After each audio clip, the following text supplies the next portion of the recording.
3:15 a.m. in the Strait of Hormuz. Picture this.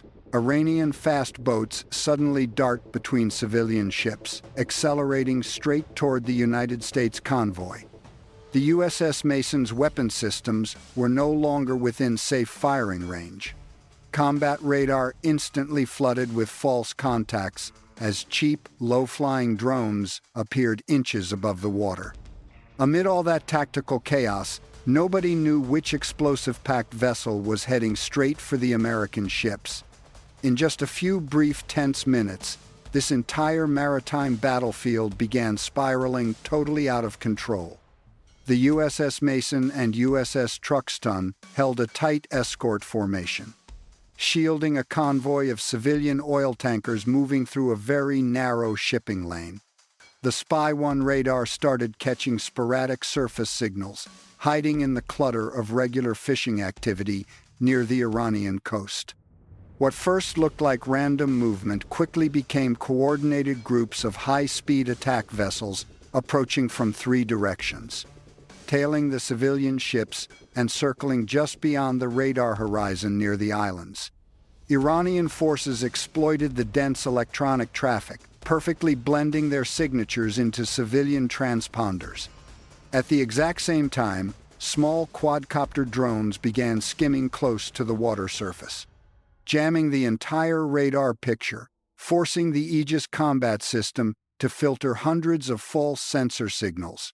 3:22 a.m., the USS Mason shifts entirely to combat status. Tracking systems lock on to low-flying threats, but the nearby civilian ships completely restrict their ability to return fire. The convoy starts adjusting speed and distance, but every single maneuver inadvertently pushes them closer to the Iranian coastline. Escort units rapidly updated their positions and calculated collision risks. Within minutes, the whole tactical picture became incredibly chaotic and difficult to read. Target identification failed, and the line between civilian ships and attacking hostile forces vanished completely. In any proper U.S. military analysis, you and I can see this was a deliberate trap, forcing the convoy into a pre-planned coastal kill zone packed with waiting defenses. Slowly, the battlefield in the Strait of Hormuz shifted from sheer chaos to a highly coordinated response. High above the Gulf of Oman, an MQ-9 Reaper begins fusing scattered radar signals and infrared data. It pulls satellite imagery into a unified tactical picture for the Mason and Truxtun. 3:25 a.m. Off the deck of the USS Mason, an MH-60 Seahawk punches into the night, immediately dropping down to skim the crashing waves. The helicopter flies incredibly low to evade the majority of Iran's coastal radar networks, while its infrared system constantly scans for heat signatures hiding among civilian ships. Just seconds later, a fast attack boat breaks formation, aggressively accelerating toward the outer flank of our convoy. The Seahawk instantly locks on and launches a Hellfire missile, tearing through the night and turning that hostile boat into a massive fireball against the pitch-black sea. Just moments later, the Seahawk shifted to a second incoming target. Inside the USS Mason, the weapon's tactical display finally stabilized for the first time since combat operations began. The control officers thought the swarm might be breaking, but Iranian forces adapted almost immediately to the strike. Instead of charging as a massive single wave, the swarm unexpectedly fractured into dozens of independent splinter groups moving between civilian ships. Some turned left, others vanished behind merchant ships or faked retreats, forcing the helicopter to constantly reacquire targets instead of holding an attack rhythm. Several Iranian vessels deliberately drifted into the convoy's projected path, silently pushing those heavy oil tankers closer to the Iranian coastline with every maneuver. Inside the Combat Information Center, intelligence analysts finally realized the true tactical objective behind this massive swarm. This was definitely no longer a simple act of maritime harassment. Let's break this down together. Iran used speed and civilian cover to lure the American escort into a coastal kill zone, packed with anti-ship missiles, electronic warfare gear, and hidden missile units. 3:32 a.m. The convoy's outer line of defense began to fracture. After several grueling minutes of continuous target tracking, the Seahawk kept hunting fast boats outside the defensive perimeter, while the USS Mason fought desperately to keep the panicked civilian formation from totally breaking apart. Up above, the Reaper drone continued beaming critical movement data straight into the American combat network. And right then, hostile forces triggered the next phase of their trap. Watch this. Along the coast, multiple electronic warfare systems suddenly spiked their power almost simultaneously. Look inside the USS Mason's combat center. Tactical screens suddenly flooded with ghost contacts pushing impossible speeds. Radar tracks bled together. Innocent fishing vessels briefly spiked as attack craft, while the real fast boats ghosted completely in the interference. Operators scrambled to manually rebuild the battle space picture, but with the geometry shifting so fast, the entire tracking system went unstable. Simultaneously, Link 16 data feeds across the broader American combat network started dropping out. Telemetry lagged by crucial seconds. Hostile targets drifted far from their actual physical locations. Coordination between the Seahawk, the MQ-9 drone, and both destroyers rapidly decayed. That precious kill chain they established just minutes prior, it completely unraveled under the crushing electronic warfare pressure. Several hostile fast boats suddenly hit the brakes and melted right into the civilian traffic. Meanwhile, a second pack punched the throttle, exploiting a newly opened gap on the convoy's eastern flank. Without solid radar locks, American gunners had to hold their fire. The risk of shredding innocent civilian crews was just too high. 3:35 a.m. Sudden, piercing threat alarms absolutely flooded the cockpit of the Seahawk. A hidden shoreline team had just unleashed a shoulder-fired surface-to-air missile at the chopper. The pilot dumped flares instantly, violently banking the bird into a deck-level turn, skimming just a few feet above the ocean swells. The missile whizzed past, but that ambush forced the Seahawk off its firing perch, pulling it right out of the outer defensive screen. The exact second that chopper pulled back, American forces lost nearly all their over-the-horizon targeting capability outside the immediate defensive bubble. The radar blackout worsened, and the Iranian swarm milked the chaos, shoving multiple attack craft right through the blind spot the helicopter just vacated.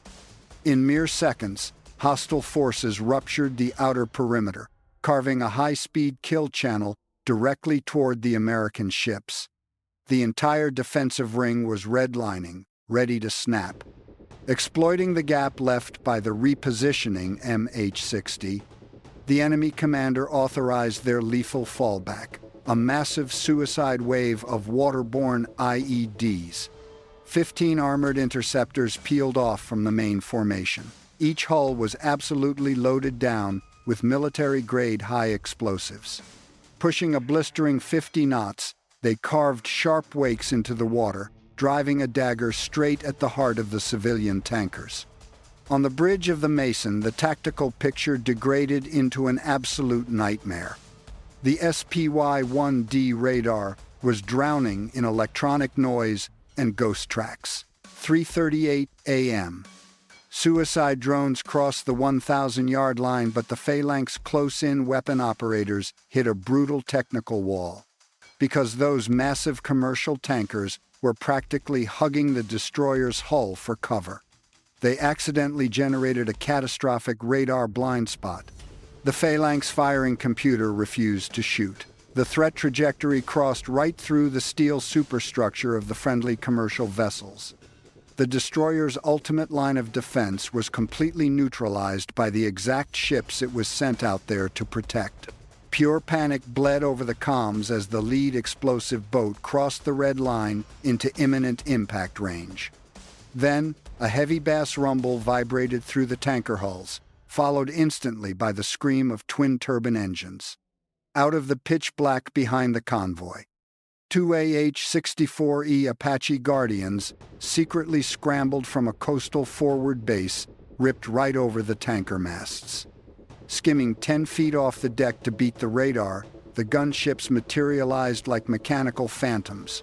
Pilots spun up their 30mm chain guns. In U.S. military analysis, the helmet targeting tech they used here is absolutely legendary. The cannon is slaved directly to the gunner's right eye. Wherever that pilot looks, those high explosive rounds impact with terrifying precision. The lead Apache opened up, literally chewing through those frontline suicide boats with point-blank, high-explosive, dual-purpose fire. Colossal secondary shock waves rocked the water as the enemy explosive payloads cooked off prematurely. It threw up a massive wall of fire and shrapnel, instantly breaking the enemy's momentum. But despite the Apache's buying time, the battle space was still pure electronic chaos. Hostile electronic warfare batteries onshore actually doubled down, choking out the Link 16 network with heavy sustained jamming. American crews are still swinging blind at strobing ghost contacts, and the enemy commander isn't done yet. You and I know what's coming next. They're prepping a massive land-based anti-ship cruise missile volley, just waiting for maximum radar blindness to fire. Our counterattack drops right out of the stratosphere. An EA-18G Growler off a distant carrier strike group punches into the battle space. But this Growler isn't just jamming.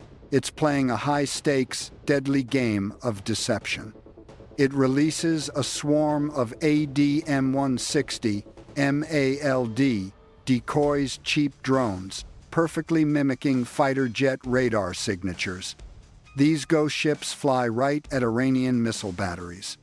To Iranian radar operators, it looks like a massive U.S. retaliatory strike inbound, so they make a fatal miscalculation. They push their fire control radars and EW transmitters to max power, trying to lock those decoys. 3:46 a.m. The Growler's receivers instantly triangulate the exact origin point of every single Iranian signal. That high-res data feeds straight back into the Aegis system. The electronic fog instantly evaporates. Those phantom contacts vanish from the Mason's screens, instantly replaced by confirmed tracks of the surviving Mosquito fleet.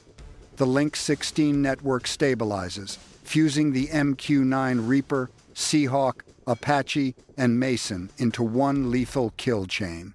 With coastal batteries totally exposed and smothered by the Growler's electronic attack, that shore-based missile threat is crushed before launch. Our Apache gunships rapidly intercept bogies breaching the inner danger zone around the convoy, while the Seahawks push to the outer perimeter to hunt fleeing fast boats. The hunters are now officially the hunted. This Mosquito fleet has nowhere left to hide. With the electronic fog scrubbed by the Growler, our U.S. multi-domain kill chain resumes its blistering offensive tempo.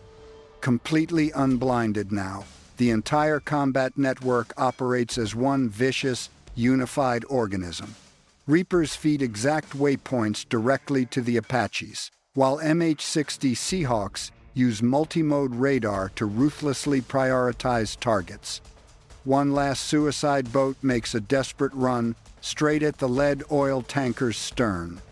Before it can close the gap, an Apache's 30mm chain gun shreds its hull. A split second later, a Seahawk's Hellfire missile vaporizes a secondary boat into a towering pillar of flames.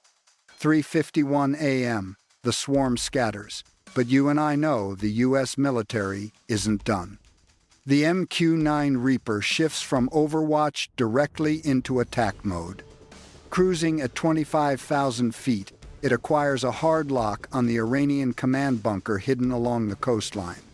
While the Growler blacked out the bunker's comms entirely, the Reaper launched its final hellfire. That missile cuts right through the dark, annihilating the C2 center with surgical precision and severing the fleet's brain.